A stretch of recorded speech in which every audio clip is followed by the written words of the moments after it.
may have had connections to North Fox Island, a private island that later became the subject of a conspiracy theory rumored to be linked to a child ring. Except it wasn't just a rumor. The horrors people spoke of happening on this desolate island, which was supposed to be a nature camp for young boys, turned out to be completely true. I covered the story behind the island in part 1, so if you haven't seen that yet, be sure to go watch it because it's absolutely crazy and you will otherwise be completely lost. But this is the part 2 video, and if you enjoy content like this, make sure to follow. While the conspiracy surrounding North Fox Island turned out to be true, one rumor that can't be confirmed is whether or not JonBenet Ramsey's family had any involvement in the island's operations. Even though we can't confirm it, I'm going to tell you what we do know for a fact, and you can decide how the pieces fit together for yourself. The Ramsey family was known to have a vacation home in Charlevoix, Michigan, which is just a stone's throw away from North Fox Island. JonBenet's paternal grandfather, Jay Ramsey, was also involved in aviation, specifically with the Michigan Aeronautics Commission during the 1970s. That's the same decade when North Fox Island was being used as a front for a child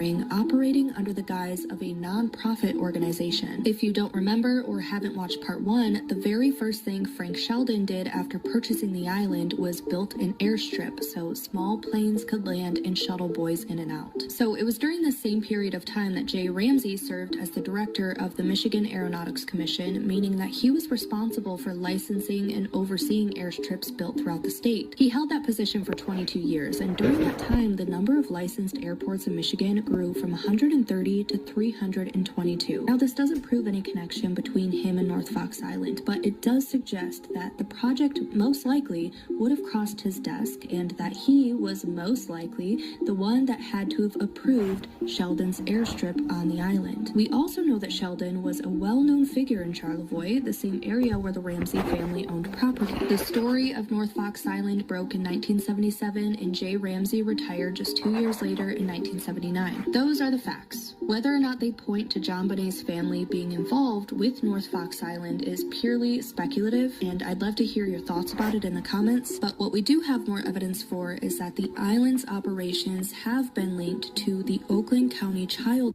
an unidentified who targeted children in the suburban areas just north of Detroit. I can dive deeper into that connection in part 3, or you can go check out my 2-part podcast episode on this topic by searching Oddities on Elm Street wherever you get your podcasts. Oh yeah, I want to hear more of what she got to bring.